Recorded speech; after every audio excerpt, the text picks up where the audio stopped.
बर' आं उदालगुरि जिल्लानि उदालगुरि जिल्ला मा गामि? खाग्राबारि पटला खाग्राबारि ओनसोल। सिगाङावबो बेबायदि गेलेनायाव बाहागो लादोंमोन नामा?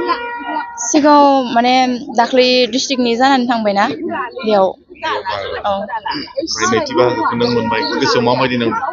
गोसोआव मोजां नांदो। नों मोनगोन होननानै बेबायदि मोनसे फोथायनाय दंमोन ना?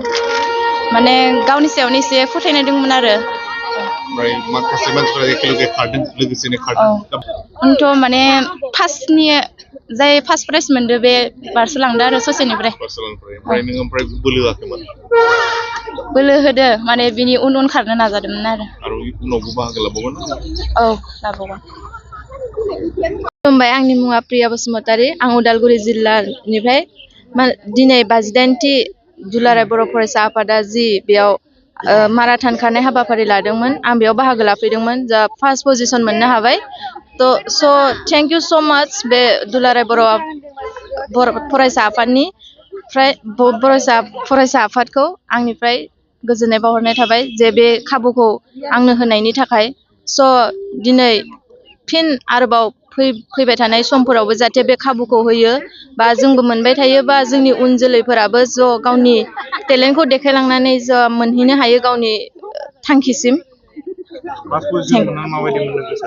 गोसोखौ गोजोननाय मोनदों, बाट आंनि थाखाय एसे गोरामोन, थेवबो आं बेखौ नाजानो हाबाय आरो दिनै नाजानायनि सायाव सेथि थाखोखौ मोनखागोन होननानै गोसो दंमोन?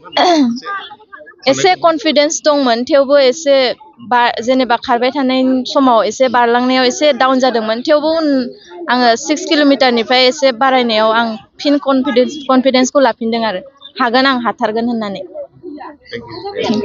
खुलुमबाय, आंनि मुङा थरायना नानु ब्रह्म। आं धेमाजि डिस्ट्रिक्टनिफ्राय फैदों, धेमाजि जिल्लानिफ्राय। माराथनाव खारबाय, मा पजिसन मोनखो? आं 10 पजिशनाव मोननो हादों। ओमफ्राय मानि थाखाय 10 पजिशन जाखो?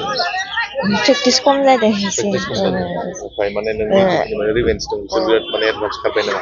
आरो माराथननि प्रेक्टिस खालामो जोङो, एक्सट्रा प्रेक्टिस खालामो, माराथननि खालामफेरा। नेक्स्टआव ट्राइ खालामगोन बांसिन मोजां। आंनि मुङा बिजिता ब्रह्म, आं बाक्सा डिस्ट्रिक्टनिफ्राय फैदों। ओमफ्राय आङो माराथनखौ 3rd पजिशनाव मोननो हादों। बेयाव बाहागो लाना माबायदि नांदों? मोजां मोनदों। फार्स्ट मोनोबा बांसिन मोजां मोनगौमोन आरो। सिगाङावबो बहाबा बाहागो लादोंमोन? बाक्सा डिस्ट्रिक्टआवनो बाहागो लादोंमोन आरो। बाक्सा डिस्ट्रिक्ट हिसाबै बेसेबां मोनदों? फार्स्टआव। मानि थाखाय दिनै नोङो बेबायदि 3rd पजिशन मोनगोन होननानै सानखो? माबाफोर खारनायाव बहाबा लासै जाबाय नामा? माने एसे मेंदोंमोन आरोना, ओमफ्राय एसे डाउन जादों खारनाया। ओमफ्राय नाजादोंमोन आरो फार्स्ट प्राइज लानो, बेनिफ्राय एसे खस्थ' खालामबावनांगोन आरो।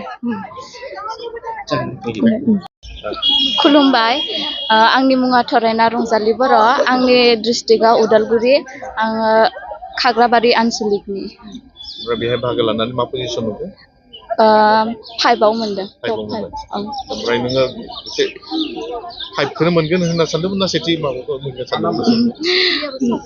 नाजानायाव फार्स्टखौनो बिदि सानदोंमोन, ओमफ्राय थेवबो मोनदियासै आरो।